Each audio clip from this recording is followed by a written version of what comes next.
Hi guys, welcome back to the channel. I'm Van Orn and this is another Dragonheir Silence God video.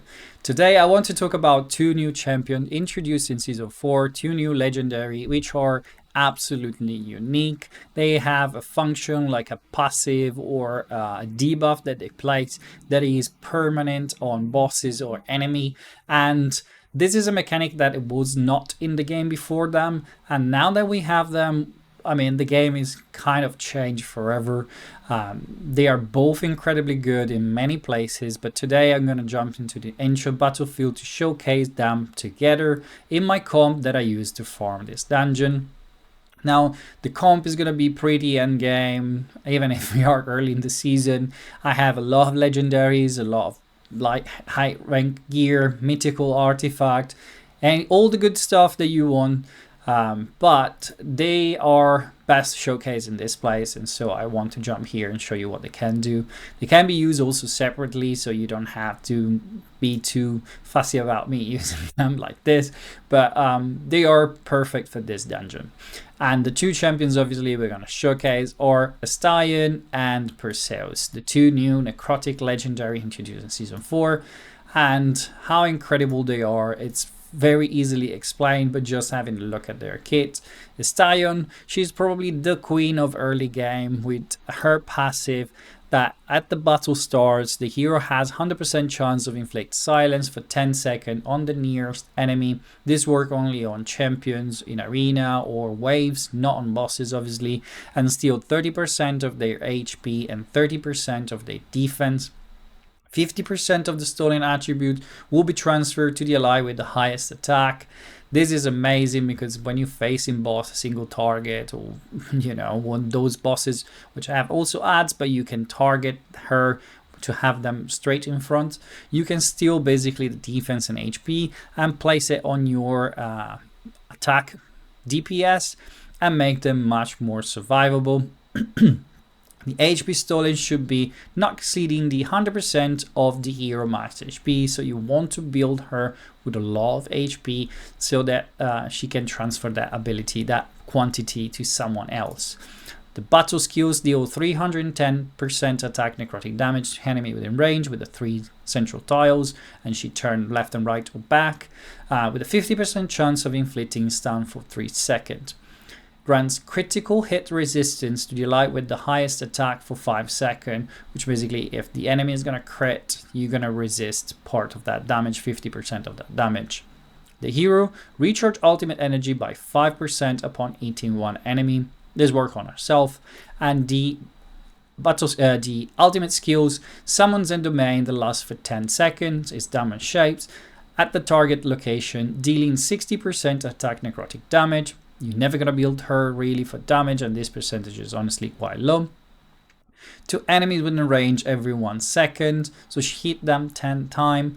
Heals all allies by 3.5% of her max HP. Now this doesn't sound a lot when you read it like that, but when you push her HP very high, that HP healing is going to be really impressive and keeping your team completely top. When enemy in range gains a buff, there is a 40% chance to replace the buff with a random debuff. This is very handy but needs accuracy, and it also has a very low percentage, which is 40%, and you only have one check when the boss basically or the enemy put up the buff, and so you have less than 50% chance basically to this to happen. I wouldn't build her with too much accuracy, but she can be handy with accuracy as well if you want to try be lucky and try to transform a buff or your enemy into a debuff. She is unique, as I said, as she has changed the Vortex early season. So many comps are running her even off affinity with only the 3-man affinity, because obviously in the beginning we only have that. We're only starting now to approach the 5-man affinity. But she makes your comps make so much damage because obviously she's stealing that defense and HP, making your DPS survive longer. Incredible champion. And the other champion we're going to have a look at is Perseus, which is the other side of the coin really. He has an HP aura that you can use in every battle, 30% HP, which is really good to keep your team alive. He has a basic passive that basically said that the basic attack deals twice damage, and when dealing damage to an enemy, any sort of attack, with skills, there is a 100% chance of inflicting Fallen Poison, up to 30 stacks. Fallen Poison is this new debuff that is unique to this champion. Each stack decreases attack by 1% and attack speed by 1.5%. You basically be able to reduce, when you're stacking up 30 of this, you're gonna decrease the attack by 30% and the attack speed by 45%, which is incredible.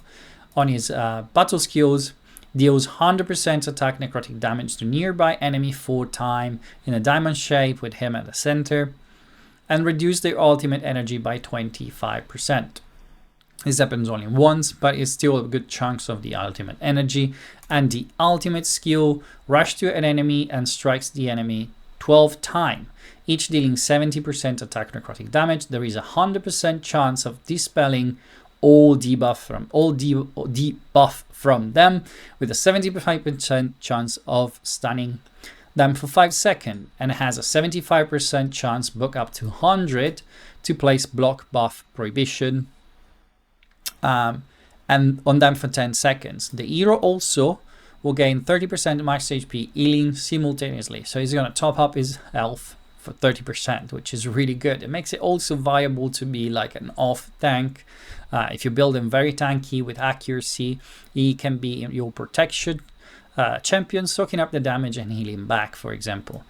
The enemy HP limit will be reduced by 20% of the damage dealt, no more than 40% of the enemy max HP. This is not valid for bosses, so when you have enemy that heals back, you can still lower down their HP though, and the enemy with the highest attack will be attacked first. I'm seeing this particularly use it for bosses because obviously you can reduce a lot of that attack and taking less damage, so making your comps much more easier to keep alive.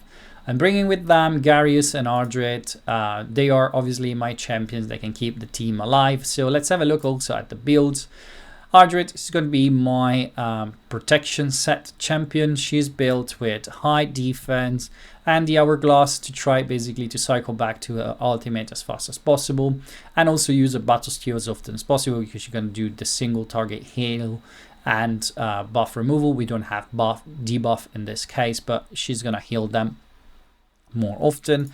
Garius is built with Oasis and has the Gatekeeper stuff to basically do a massive heal and shielding and keep the team protected. Then bringing a DPS. I'm loving Norfena this season, but she doesn't have to be your DPS. You can literally bring any DPS. And if you're running Necrotic and Ice as your main affinity, you can bring over here one of the Ice Blast champion, one of those that puts Ice Crystal on themselves, and you're gonna do the same job pretty much. This is literally a slot for any DPS, single target, someone that do good damage by themselves and they don't need too much support. You can run everyone. You can run Dauntless, you can run some Thunderbolt, you can run Ice Blast, Wild, you can run anything you want if you want to get away from the affinity altogether. You're still probably gonna be able to do this comp. So the two champions we're talking about today, I'm building Astaion with some skill haste. She has 2 pieces protection, 2 pieces 0 set in this case because I want to push her HP quite high, a bit of defense, and I'm trying to get the resistance as high as possible. And so this configuration for the gear I have now early season is the one that gives me the highest resistance of all. And then Perseus is built with the Witch's Remain, and I have him with skill haste to try to keep up with the boss.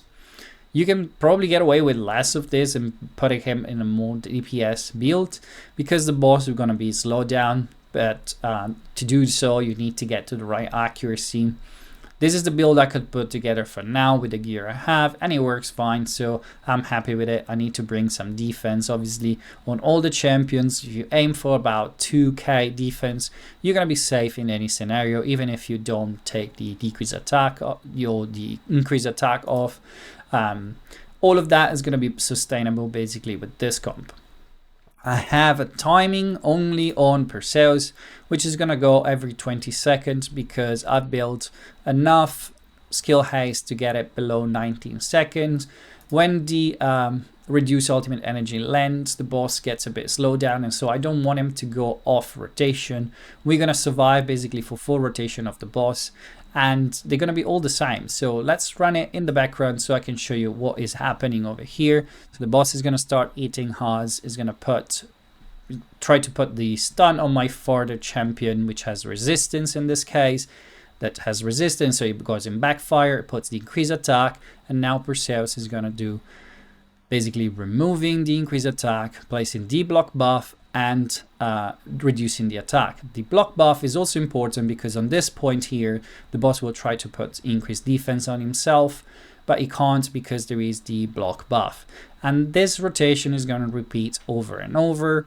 We're going to get back here, he puts increased attack up, Perseus is going to remove it, and place the block buff, and has reduced already the attack to 30%. So we are not in trouble anymore. We're getting slam, but we're gonna survive on each rotation, always the same. Resisting the stun, getting hit in backfire, doing more damage, thank you to Astaion. So this 29 over here is the reduction of the attack from Astaion, and this 476 that you see over here, it's the increased defense and HP that Astaion is giving to my DPS. As you can see, we are running pretty smoothly. We are close to finishing this fight. We are going to jump into the last rotation pretty much. Now we're gonna block again, removing the decreased attack, block it back, and kill the boss. Pretty easy, fast run, very easy job. No food on this run neither. It's 1 minute 13, so it's pretty fast for this early in the season. We are only around day 15, I believe, and I am able to run already this dungeons close to 1 minute. Let me just check what day is today for the game. With the check-in over here, and it's day 17, sorry. But yeah, early season anyway. When we champions, they are level 90 or 99 with gear that is not ideal. It's pretty impressive, and these two champions are making this comp possible. Obviously, with Ardred, Garius, the life is much easier, but those champions you should be able to have. I just wanted to showcase these two unique champions and what they can do with their unique debuff. I hope you enjoyed the video, guys, and if you can think about other use for them, I will be gladly answering your messages down below, and I'm gonna see you soon with another video about Dragonheir Silence God.